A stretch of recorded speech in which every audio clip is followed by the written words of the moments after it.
Okay, I just handed that one homework back, the one before this. A couple of things on that. Just remember when you're doing those integrals, just be conscientious about that. Just be sure you understand that idea of limits. Okay, so like on 114 there,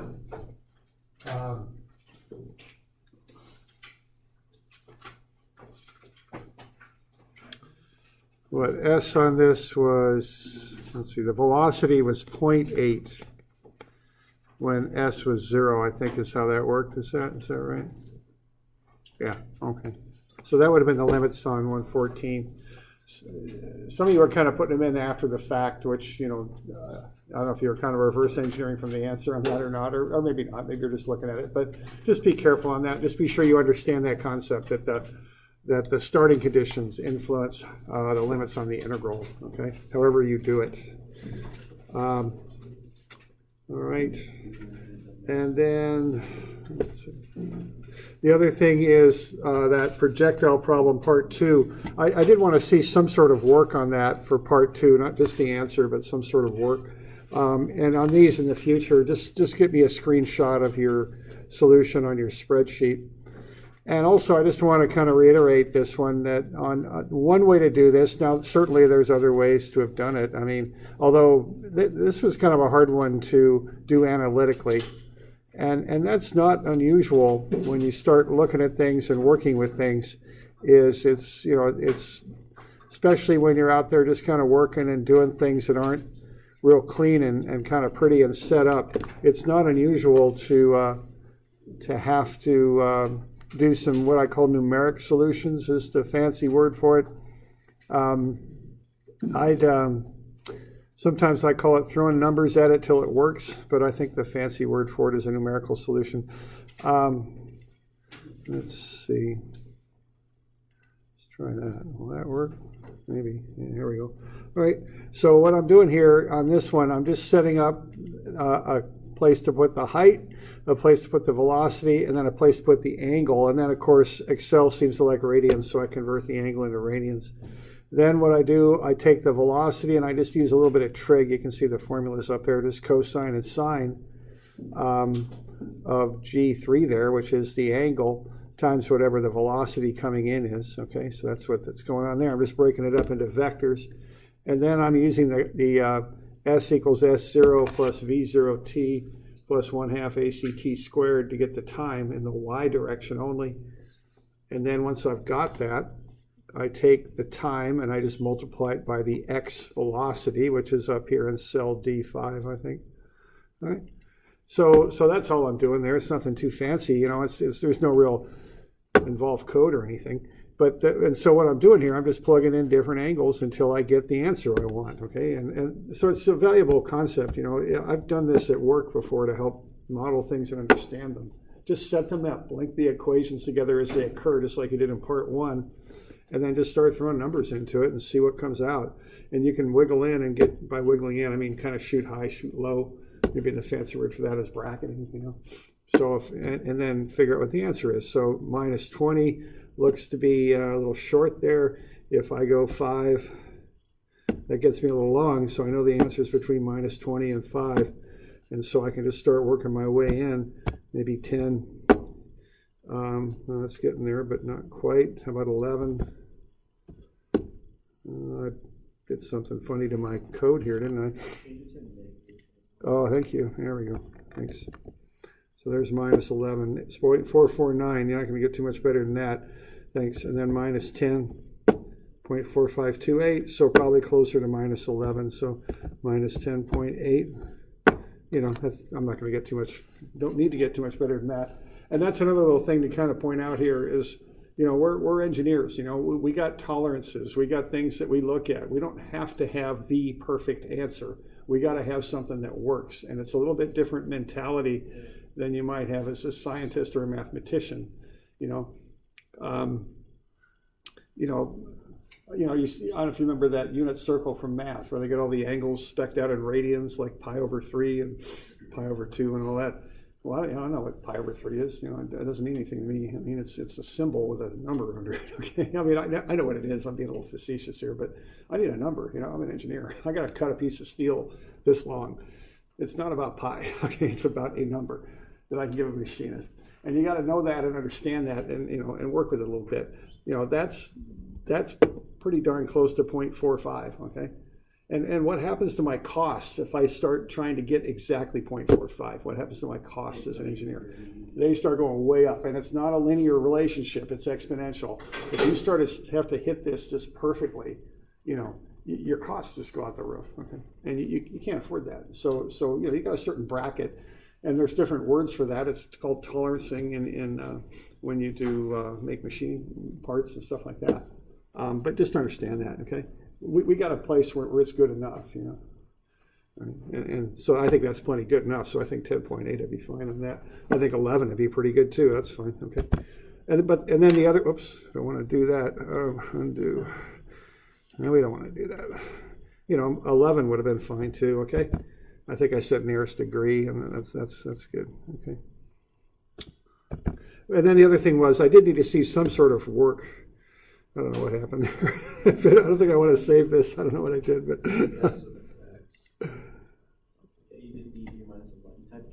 Yeah, okay, I figured, yeah, okay. Well, I got a quick solution to that. No. That's my solution to that, okay. All right, so keep that in mind. Also, I need to see work, and on these, when you're doing a spreadsheet or something, just get a screenshot of your solution or something and turn that in. Okay, that's fine. I don't need the code. I just need a shot of your work. All right. So any questions on that stuff? I haven't graded this stuff on Moodle yet. I'll get to that next. But we good? Okay.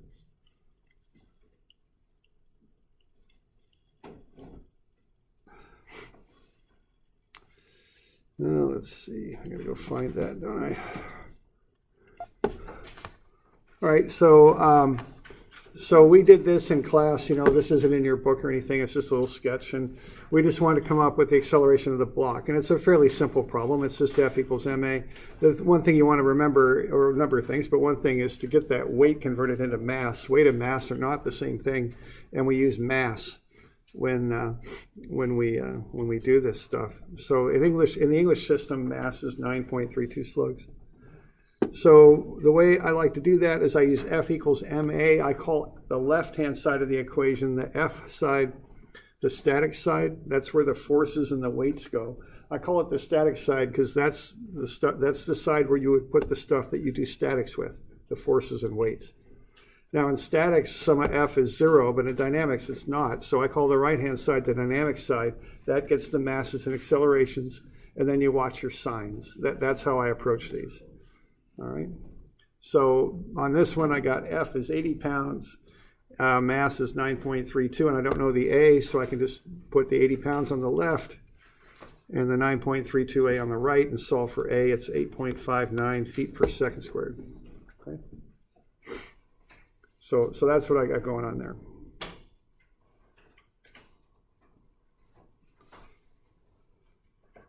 Okay, so questions on that? And that's the method that I'll use on this stuff. Okay. All right. So let's have a look at the stuff out of the packet now. Got a little problem here with a crane lifting a mass. So let's figure out how quickly we can raise this mass, how long it will take to lift it. We're going to assume constant acceleration on this. I'm on page 300 is where I'm at. And what we have is the crane cable is rated at 6 tons. So that's the force that can be applied in the cable. And we want to know how fast we can lift that object 24 feet. We're going to assume constant acceleration. And then I'm going to take 6 tons. Now a ton is 2,000 pounds. So I'm going to get that converted into 12,000 pounds. And then I have the weight of the object. It's 10,500 pounds. So I want to get that into mass. So I divide it by the imperial gravity, 32.2, and I get 326 slugs. Okay. So why don't you just draw up a quick free body diagram of the object and put the acceleration on there. there's not much to it. It's got about three things to put on it. So just get a free body diagram going. Remember, whenever you're doing this mechanics stuff, statics, dynamics, strengths, whatever, get free body diagrams. They're really important to just take, even if they're quite simple, get them drawn so you got something to look at and reference.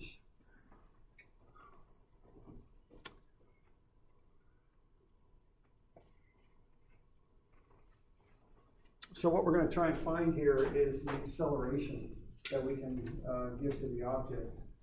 So that's our goal. So that's our first step there. Just get that figured out.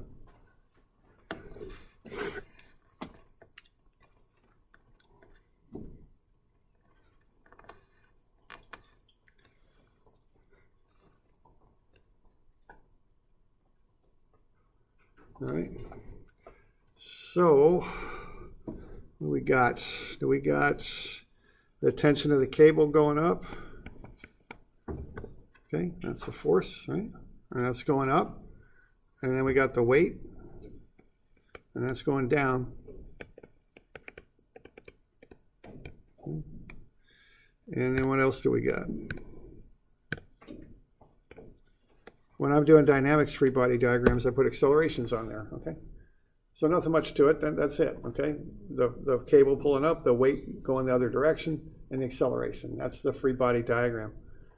So why don't you do an equation and write it up in the format that I was showing you there. Static stuff on the left, dynamic stuff on the right, and our goal here is to solve for A. So again, this isn't very complex. There's three pieces to that equation. Just get them on the right side of the equation, or proper side of the equation with the proper sign. Okay.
All right, so on the left there, what do we got? We got the static stuff. So if this for statics, what I'd have the tension up, right?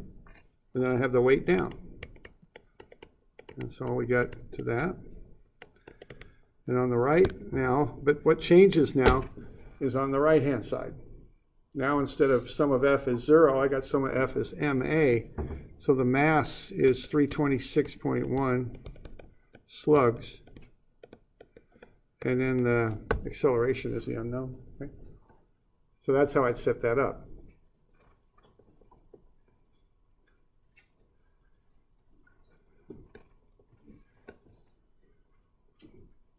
So got any questions on that bit? What I'm doing there?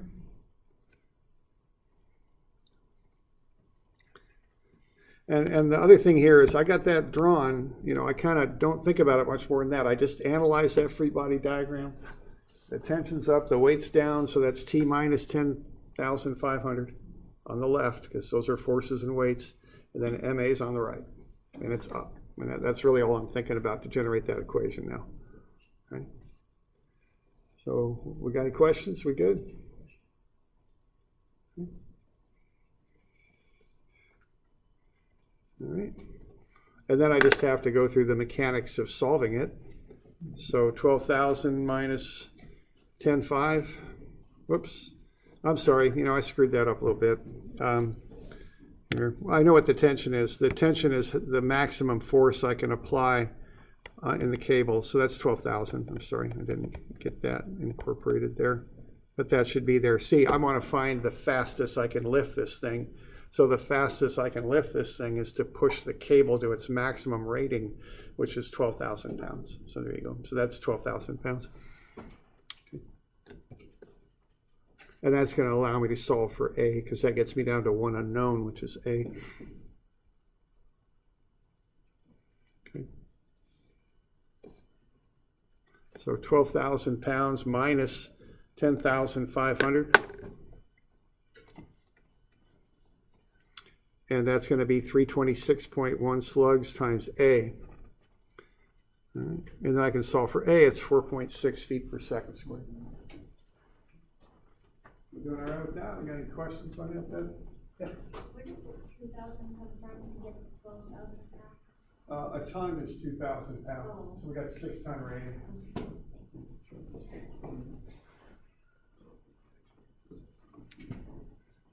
And I bet, and maybe certainly your science classes and probably math classes using metric units all the time, but out there in the working world still, we use a lot of imperial units. I mean, a lot of English units now. Still, it's kind of how it's done still. Okay, so that's why I use these sometimes, just to get you used to them. Okay. And the one odd unit is that slug. That mass unit of a slug. It's something people aren't very familiar with. All right, so 4.6 feet per second squared. All right, now I want to know how long it's going to take to lift at 24 feet. So what I'm going to do, I'm going to use a kinematic equation now. See, what we have been doing up till now is just kinematics. So I just say the acceleration is such, or the velocity is such. Now we're doing kinetics, where we're finding what the acceleration is. Once we find it, now we can do kinematics and use that acceleration to find out other things. Okay. All right. So the last little bit on that then is to use kinematic equations. S equals S0 plus V0t plus 1/2 AC t squared. And we've got the S is 24 feet. S0 is 0. Initial velocity 0. Acceleration is 4.6. So we can go ahead and solve that for the one unknown, which is the time. It's 3.23 seconds.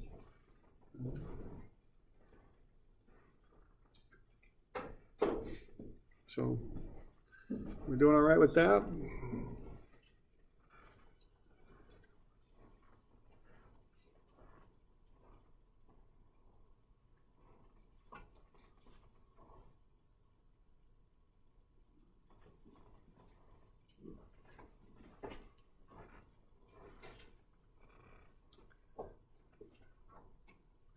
Okay.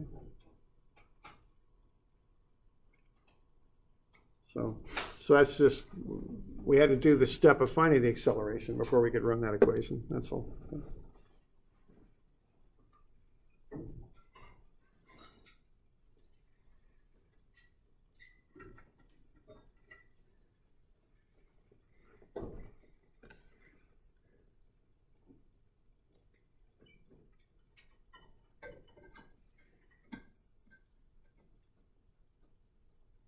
Okay, so that's how we get that figured out. Now, let's look at one other thing here. Let's see what the force of the soil is going to be up on that crane, okay? That's part 2 down there at the bottom, I think. So why don't you draw up a free body diagram there of what's going on with the crane, okay? So if the crane weighs 110 tons, and you can figure out how many pounds that is, it's just 2,000 pounds per ton. What would be the reaction of the ground on the crane? And also ignore the offset of the boom. We're just looking at it just moving straight up and down. So let's not, we're just going to use a force analysis to do it, okay? So we good here?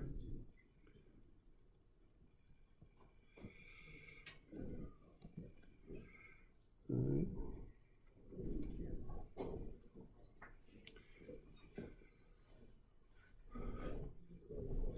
Now, just kind of, well, let's, once you get a free body diagram drawn first, let's go ahead and do that. Okay. And again, on these dynamics free body diagrams, I'd like you to put accelerations on them now because they affect how you analyze things.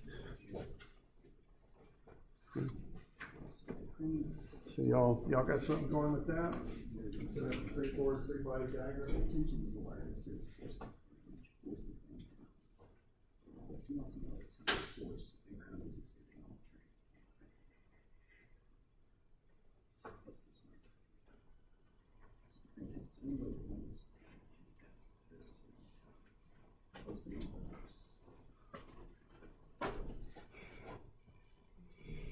All right. Okay, so what do we got here? We've got the 110 tons is 220,000 pounds. That'll act down on the crane because that's the weight of the crane. We've got the reaction that we want to find pushing up, but we also have that 10,500 pounds for the weight itself that's being lifted. And then we got the acceleration up. So that's the free body diagram I draw for this thing. Two weights, the crane itself and the weight it's lifting, the reaction, and then the acceleration upwards. Okay.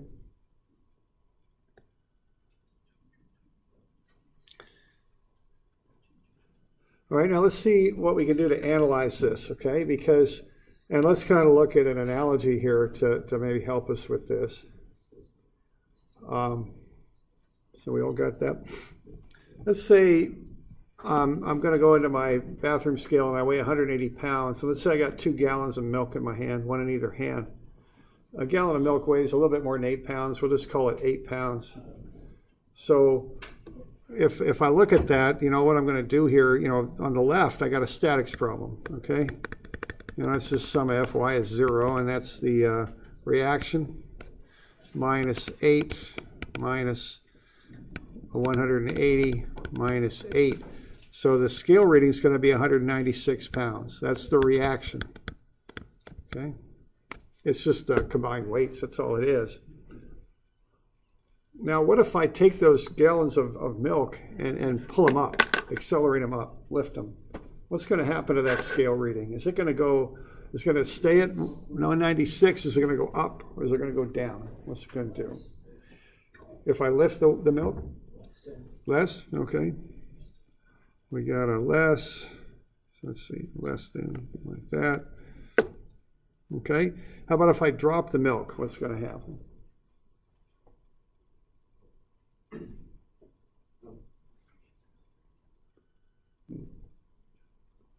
On the right, if I take the milk and I start with it high and I drop it, accelerate it down a little bit.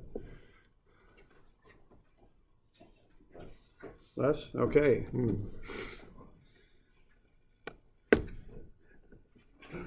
Well, we seem to have a bit of a conflict here, don't we? Which is fine. I mean, that's good. You know? All right. Well, so what do we do here? When in doubt, we do a free body diagram, right? So sum of F equals MA. Let's see what's happening here. All right, on the middle one, what do we got? We've got sum of forces, and what are the forces then? They're the reaction, which is what we want to find, because the reaction is what creates the scale reading is the reaction. So that'll be the reaction, minus 8, minus 180, minus 8, and those are all pounds. And that's going to equal MA, which we're going to have to find the mass of those stupid milk jugs. So what we got here, we've got 2 8-pound weights, right? So we got 16 pounds divided by gravity. So that's going to be about half a slug, near enough. Maybe not exactly, but pretty close. I'm sorry? 0.49? Okay. Is it close to 0.5? We can just call it that? Or okay. So, yeah, okay. So 0.5 slugs, pretty close. All right. So that's, okay. Now, which mass goes over here on the right? Do I take the mass of the person and the milk jugs, or do I take the mass of the milk jugs? Which one do I want on the right? Because, yeah, just the milk jugs, because they're the only thing that accelerates, see? The person isn't accelerating, so I don't put that mass over there. So that's going to be 0.5 slugs times whatever that acceleration is. Now, what's the sign on that going to be for the middle case? Is that plus or minus there? It's plus. It's going up, right? Okay. So that's good. Okay. So what I'm going to have when I run this number here, why don't I just bring all the other numbers to the other side, okay? So what I'm going to get here for my reaction is R is going to be the 196 total weight plus 0.5A. So that's a plus. So this is actually greater than. If I lift the milk up, the scale's going to jump up. If I drop the milk down, the scale's going to go down. Okay, you all with me there? And I'm kind of doing a few things here. I'm just including the mass of the milk, not the mass of the person, because the person isn't accelerating. It's just the milk that's accelerating. And the other thing is I'm watching the sign on the right and the left. It's accelerating up, so that's positive. And so this is the method that I use to analyze this stuff, okay? And if I did this case down below, I'm going to have R minus 8 minus 180 minus 8. And again, those are all pounds. And that's going to equal 0.5A. But what's the difference on the right here? Yeah, it's negative because it's accelerating down. So this method that I'm using, if you just stick with it, and don't overthink it, okay? Draw a free body diagram and analyze it. If you just do that, it'll work out pretty well, okay? And so here we're going to be less than, okay? Because we're subtracting the 0.58. All right? You all okay with that? So we'll use the exact same method on this reaction on the crane. Okay? So what we're going to do, we're going to have the reaction, which is what we want to find, minus the two weights. And then that's going to be the mass times 4.6. And as long as I put the mass times the acceleration on the right, I use the sign because it's going up. So I use a positive there. Okay. So that's going to add a little bit to the weight because I'm pulling that thing up. That's going to make my crane push a little bit harder into the ground, and the ground's going to push back harder. Okay? So I got the reaction, the weight of the crane, the weight of the object on the left, because those are weights and forces. And on the right, I got the mass times the acceleration positive, because it's going up. And then that'll just come right out for me. That'll work out. Okay?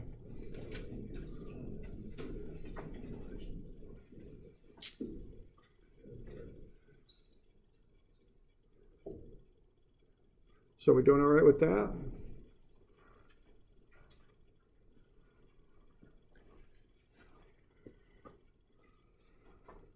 So the concepts there are you only include the mass of the stuff that accelerates. Okay, I didn't include the mass of the whole crane because the whole crane isn't accelerating. It's just the weight that's accelerating. And also I got to get the stuff on the proper side of the equation with the proper sign. Okay.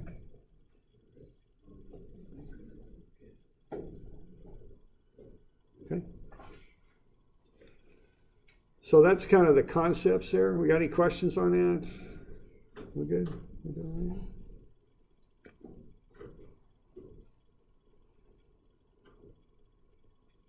Okay, we're good. All right. Off we go. All right, let's look at a little bit more complicated one then.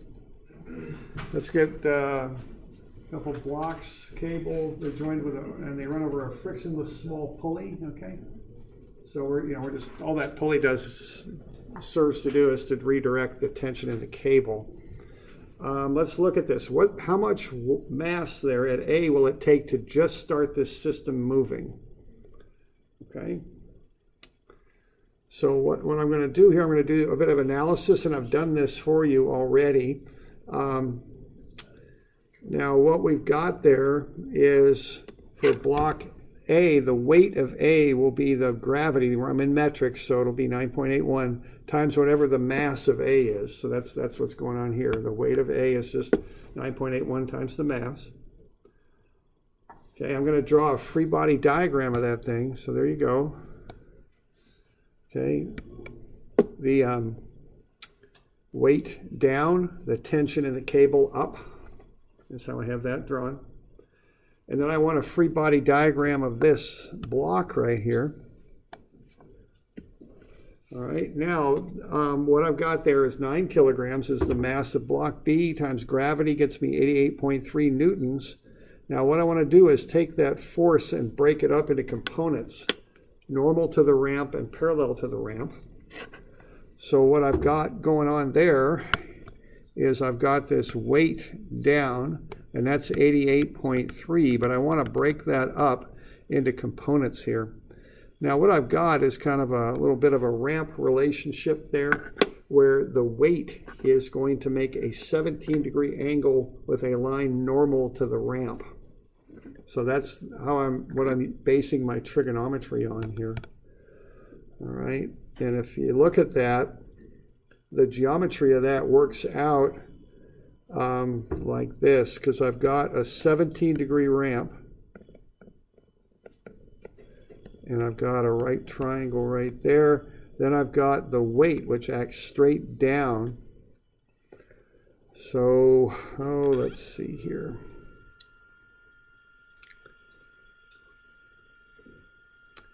So, why don't I pull up my other slide? It's all ready to go. So I'm going to do that. I've got a little slide that'll kind of indicate these relationships if I can find it.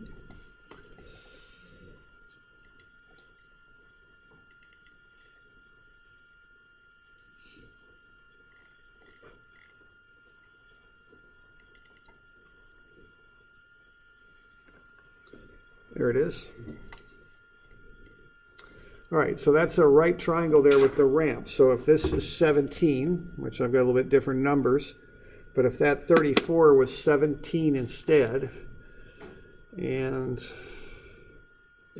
let's see, I can't write in this thing, so close all the tabs. Yeah, I guess so. Close them all. There we go. And then we're going to go here. I'm going to go here. Sorry about all this screwing around, but I guess we're going to have to shut some of this down. Yeah, we'll shut that one down. Sure, we'll save it. Okay. We'll go here.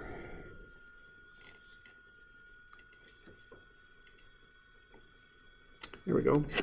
All right, so what we got is 17 here. We've got a right angle for the ramp.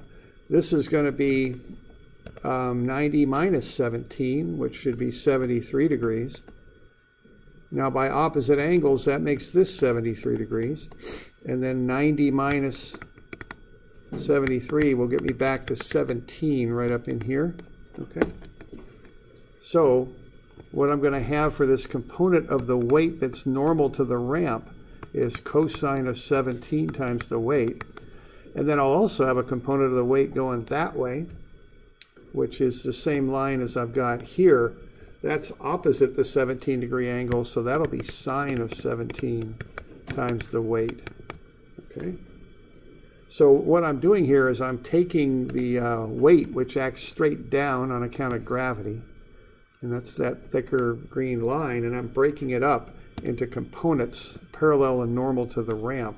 And I'm using this fact that this angle here in that upper corner is the same as the ramp angle. It's always that way when you're doing ramps. So cosine 17 of that angle times the weight will get me the component normal to the ramp. Sine of that angle times the weight will get me the component parallel to the ramp. And it's always that way when you're doing this stuff. And we run into a few ramps here and there, so it's good to remember this, all right? All right, so what that allows me to do then is to take that 88.3 Newton weight and break it up into components. 25.8 will be parallel to the ramp, and 84.4 will be normal to the ramp. Okay. And then my goal here is to find the friction of the ramp on the block. So what I'm going to do then is go sum of Fy prime is 0, is 84.4 negative. That's the component of the block down, normal to the ramp, plus the normal force. So the normal is 84.4. Okay. Now, if I'm looking at just starting to move, what I'm going to do is use the static friction because it's not moving yet. I'm just going to have to overcome that static friction. So I take 0.4 times the normal force to 84.4, and I get 33.8. So that's the friction. So there's my free body diagram there, okay? So we got any questions on that? Okay. So what I got there is I've got the component of the weight parallel to the ramp, 25.8 going down the ramp. I got friction at 33.8 going up the ramp, and I got to solve for the tension. That's what I got to do. How hard I got to pull on that thing to get it to go, to overcome the friction. So what I'm going to do to accomplish that is I'm going to go sum of fx prime, I guess you'd say, down the ramp. And I'm doing static still. I'm seeing what it's going to take to just overcome friction. So I'm still considering that to be static. So sum of fx prime is 0. And that'll be the 25.8 down the ramp. I'll call that positive, plus the tension, minus the 33.8 up the ramp for the friction. Balance that out, set it equal to 0, solve for the tension, it's 8 newtons. So that tension has to be 8 newtons to just get that thing just going down the ramp, okay? That's what it's going to take to just overcome that frictional force. So we got any questions on that?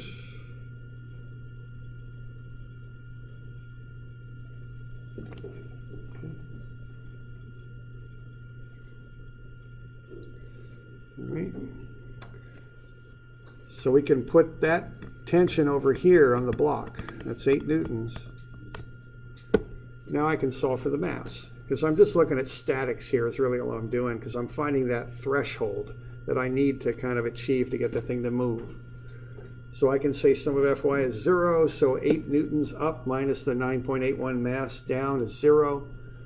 So 8 newtons is 9.81 times the mass, so the mass required is 0.815 kilograms. That's what that will keep it in just equilibrium. So if I go 0.815001 kilograms, it will start to move. That's the idea. So I'm finding that threshold of just breaking the thing loose and getting it to start to move. Okay. So that's statics that I'm doing there for that top problem there. Okay. We're good with that?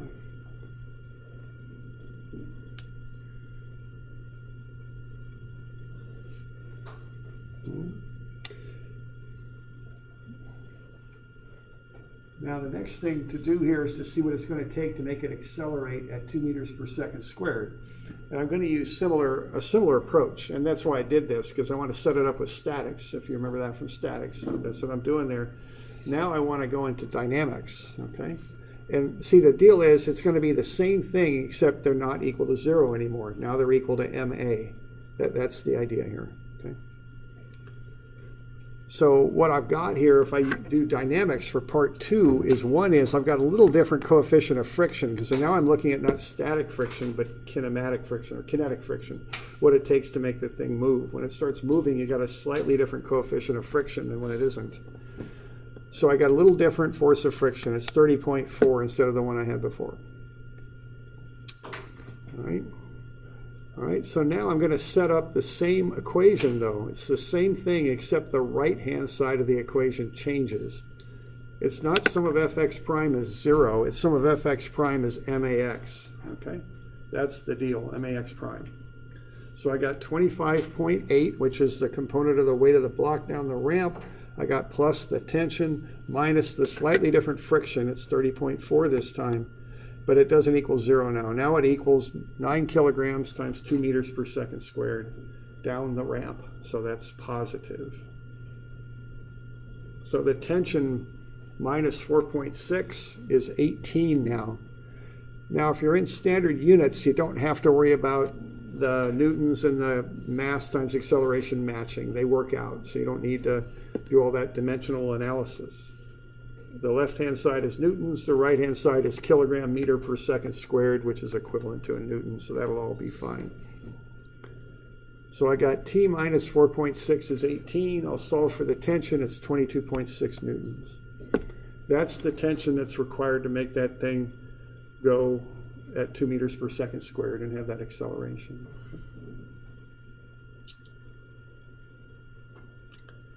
All right. So I got that tension on block B. So can I just equate that to 9.81 meter times the mass?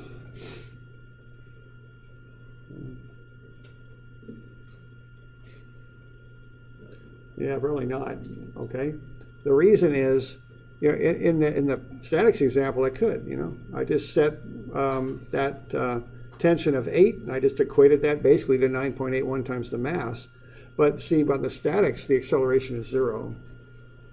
See, in this problem, the mass of A doesn't only have to break B loose, it also has to accelerate itself at 2 meters per second squared. So you have to account for that, all right? So you got to write up another equation there. So I called, for some reason, I called positive up. Did I call positive down here at any point? Or no, I didn't. I don't know why I did that, but I did. So I've got positive up on that side. So I've got 22.6 up minus 9.81 times the mass of A is equal to negative 2 ma, because it's accelerating down. So that's negative on my sign convention there as I have it set up. And then I can go ahead and work through and solve for the mass of A. It's 2.89 kilograms. So that's how I would approach this. And the point I want to make is it's just like statics on the left-hand side. It's the same thing that you did last when you took statics, whenever that was. What's changing now is the right-hand side. It's not 0 anymore, it's ma.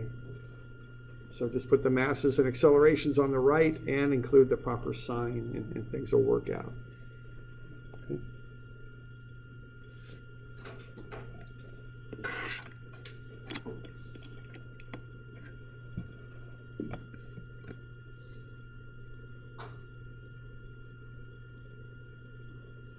All right, so we good? We got any questions?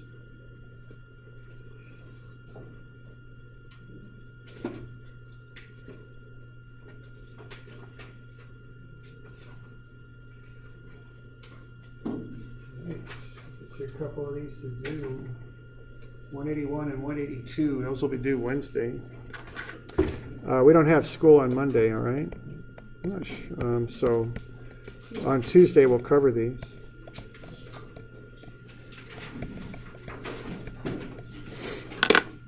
Okay.